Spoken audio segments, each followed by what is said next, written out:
Pasal 160 KUHP itu menurut putusan MK tidak bisa berdiri sendiri dan harus bersandar dengan tindak pidana lainnya. Menariknya, di sini pasal 160 KUHP dikaitkan dengan pasal 93 Undang-Undang Kekarantinaan Kesehatan.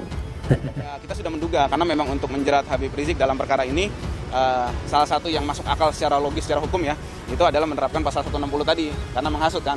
Karena pasal sebelumnya 216 dan lain sebagainya itu tidak dapat dikenakan langsung ditahan.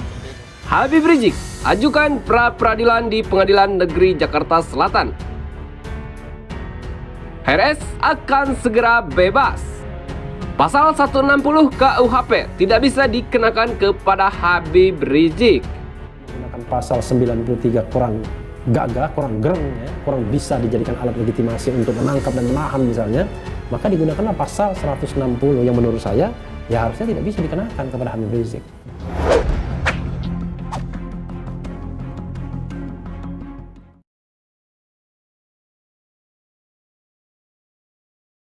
Imam Besar Front Pembela Islam Habib Rizik Syihab resmi mendaftarkan gugatan pra-peradilan ke Pengadilan Negeri Jakarta Selatan. Pra-peradilan tersebut menyoal kasus yang menjeratnya di Polda Metro Jaya. Kepala Humas PN Jakarta Selatan, Hakim Suharno, mengatakan gugatan tersebut sudah diterima oleh pihaknya. Ya, sudah masuk, kata Suharno saat dikonfirmasi Selasa 15 Desember 2020.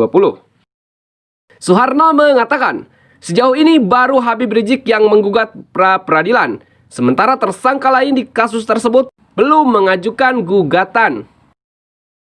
Baru satu, permohonannya hanya Muhammad Rizik alias Habib Muhammad Rizik Syihab, kata Suharno. Sementara, dikonfirmasi terpisah, kuasa hukum Habib Rizik, Aziz Yanwar membenarkan pendaftaran gugatan pra-peradilan tersebut. Sekarang proses, kata dia. Ada rencana untuk pra-peradilan terkait proses penangkapan, penahanan dan penetapan tersangka, tapi itu teknis. Kita juga menghormati pihak kepolisian. Tadi pihak Habib Rizik juga mengatakan berterima kasih lagi-lagi, kebesaran hati beliau luar biasa mendapat perlakuan seperti ini. Habib Rizik merupakan tersangka kasus kerumunan di Petamburan, Jakarta Pusat beberapa waktu lalu. Saat ini beliau sudah ditahan Polda Metro Jaya. Saat pemeriksaan pun penyidik sudah menerbitkan surat penangkapan terhadap Habib Rizik. Menurut Aziz, pihaknya menggugat semua proses yang dilakukan penyidik Polda Metro Jaya terhadap Habib Rizik. Semua digugat, penahanan dan penangkapan HRS juga, kata Aziz Yanwar. Karena memang untuk menjerat Habib Rizik dalam perkara ini salah satu yang masuk akal secara logis, secara hukum ya, itu adalah menerapkan pasal 160 tadi karena menghasut kan. Karena pasal sebelumnya 216 dan lain sebagainya itu tidak dapat dikenakan langsung ditahan seperti itu.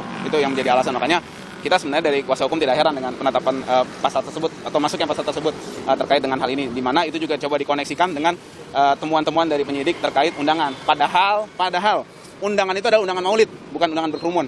Kemudian undangan maulid ini kita lihat ditutup jalan dari ujung sampai sini, gitu kan, kita meminta izin. Artinya kita sudah meminimalisir bagaimana kerumunan itu terjadi.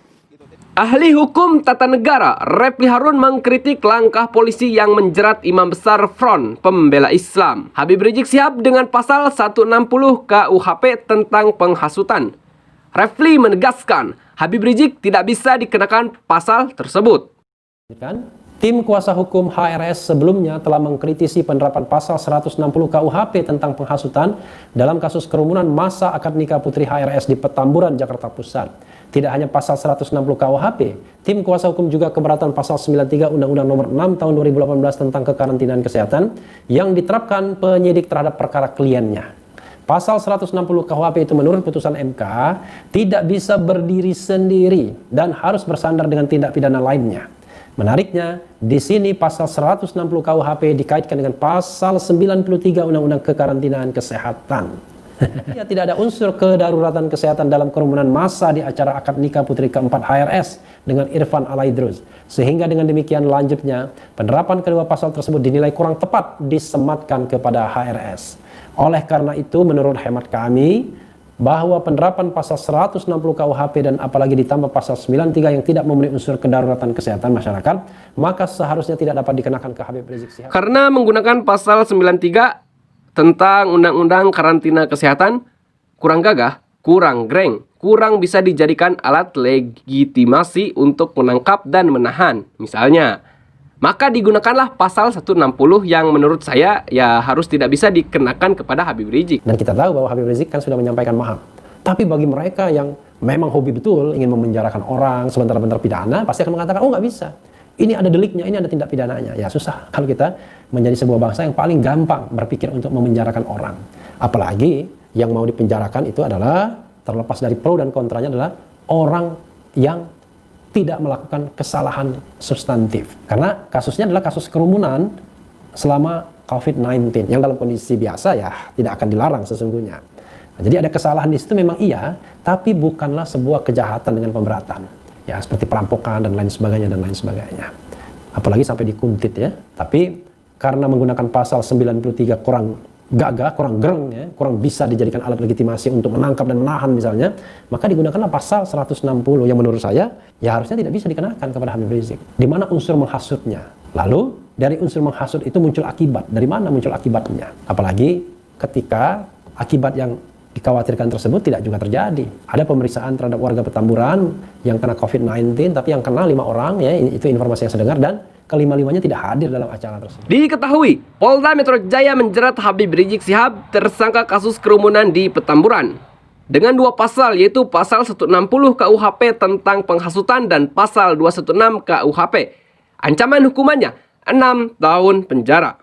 Dilaksanakan pada tanggal 7 Desember 2020, hasil kesimpulannya adalah menaikkan status tersangka kepada Muhammad Rizik alias Habib Muhammad Rizik Syihab Haris Ubaidillah, ya.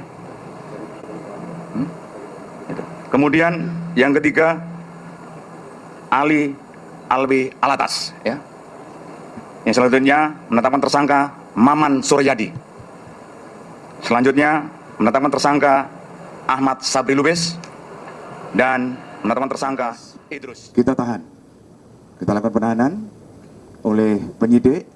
Itu dimulai tanggal 12 bulan 12, artinya tanggal 12 Desember 2020 selama 20 hari ke depan.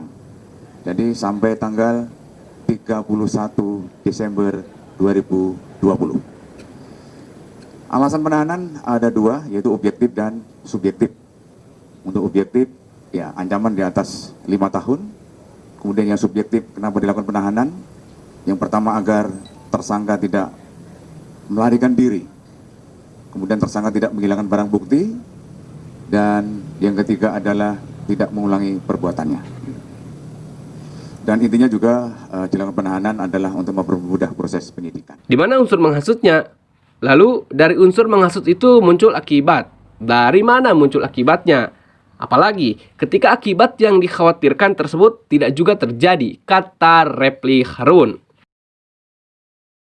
Repli mengatakan yang dia tahu ada pemeriksaan COVID-19 terhadap warga Petamburan. Menurut informasi, yang kena COVID-19 5 orang, namun kelimanya tidak hadir dalam acara yang dimaksud. Mereka kenanya karena dari liburan. Itu informasi yang saya dapatkan. Tidak ada yang perlu dirisaukan dari kerumunan itu lagi, tetapi memang harus diberikan peringatan yang sangat keras. Bahkan denda administratif yang bisa lebih besar lagi kalau memang dimungkinkan. Jadi bukan melakukan pendekatan pidana untuk memenjarakan, menangkap orang, menahan orang sebagaimana tren yang terjadi sekarang ini. Salah sedikit, tangkap. Ucap Repli Harun. Akibat yang dikhawatirkan tersebut tidak juga terjadi. Ada pemeriksaan terhadap warga Petamburan yang kena COVID-19, tapi yang kena 5 orang, ya itu informasi yang saya dengar, dan kelima-limanya tidak hadir dalam acara tersebut. Mereka tidak hadir, mereka kenanya karena dari liburan. Itu yang informasi yang saya dapatkan. Jadi sebenarnya secara post factum tidak ada hal yang perlu dirisaukan dari kerumunan itu lagi, tetapi memang harus diberikan peringatan yang sangat keras, bahkan denda administratif yang bisa lebih besar lagi kalau memang dimungkinkan. Jadi bukan melakukan pendekatan pidana untuk memenjarakan, menangkap orang, menahan orang sebagaimana tren yang terjadi saat ini. Salah sedikit, tangkap.